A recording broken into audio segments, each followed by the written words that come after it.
महाभारत का वह गुमनाम पात्र जिसके बारे में बहुत ही कम लोग जानते हैं और जानते भी हैं तो बस इतना कि एकलव्य नाम का एक धनुर्धारी हुआ करता था जिसे द्रोणाचार्य ने शिक्षा देने से मना कर दिया था। और जब उसने उनको गुरु मानते हुए धनुर्विद्या में पारंगता हासिल कर ली तो द्रोणाचार्य ने गुरु दक्षिणा के रूप में उससे उसका अंगूठा मांग लिया था।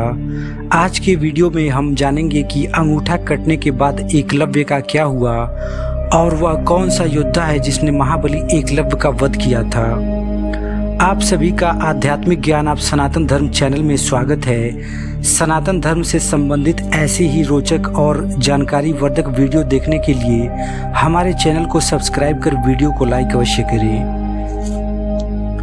विष्णु पुराण के अनुसार द्वापर युग में प्रयागराज के राजा हिरण्यधनु हुआ करते थे। इनके पुत्र का नाम एकलव्य था।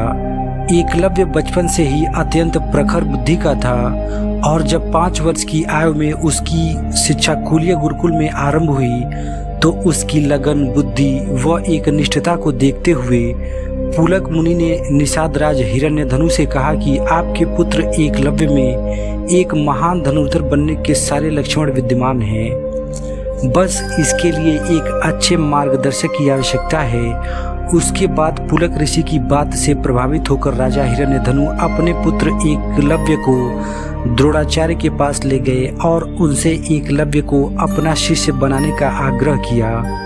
उधर एकलव्य भी द्रोणाचार्य को अपना गुरु मान चुका था, परंतु द्रोणाचार्य ने यह कहकर शिक्षा देने से इनकार कर दिया कि वह इस समय कुरुवंश के कुलगुरु है, अतः वे किसी अन्य को शिक्षा नहीं दे सकते। गुरु द्रोण की बातें सुनकर एकलव्य व उसके पिता वापस लौट आए, किंतु एकलव्य द्रोणाचार्य को अपना गुरु मान चुका था और उसने गुरु द्रोण के आश्रम से सटे हुए वन में द्रोणाचार्य की प्रतिमा बनाकर और उसी प्रतिमा को गुरु द्रोण मानकर नित्य धनुर्विद्या का अभ्यास करने लगा।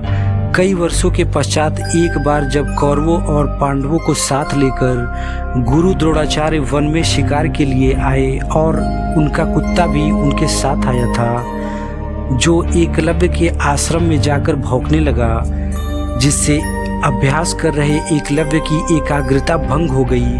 तब एकलव्य ने बाण मारकर उस कुत्ते का मुंह ढक दिया।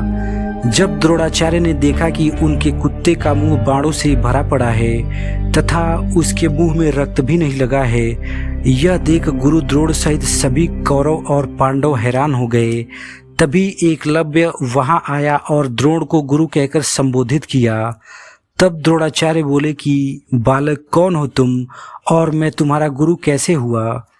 तब वह बालक बोला, गुरुदेव, मैं वही एकलव्य हूँ जो अपने पिता निषाद राज हिरण्यधनु के साथ आपसे शिक्षा ग्रहण करने के लिए आया था, परंतु आपने मना कर दिया था।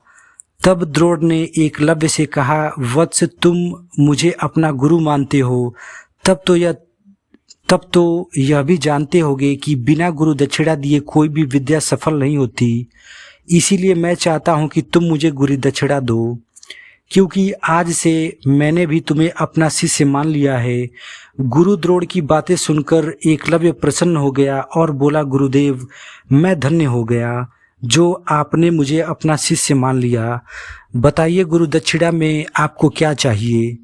तब द्रोणाचार्य बोले, वत्स, गुरु दक्षिणा में मुझे तुम्हारे बाएं हाथ का अंगूठा चाहिए।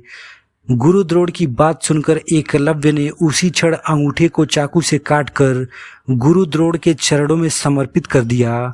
यह देख द्रोण से आंखों से आंसू निकल आए। फिर वे एकलव्य से बोले, वत्स, तुम जैसा शिष्य अंत काल तक किसी को नहीं मिल सकेगा। फिर वे सभी वहां से आश्रम लौट आए। उधर एकलव्य बिना अंगूठे के ही निरंतर धनुर्विद्या का अभ्यास करने लगा। कुछ वर्षों के पश्चात जब पिता की मृत्यु हो गई तो एकलव्य श्रृंगवेरपुर का राजा बन बैठा। विस्तारवादी नीति का होने के कारण एकलव्य मगध नरेश जरासंध से जा मिला, जो कि श्री कृष्ण का सबसे बड़ा शत्रु था।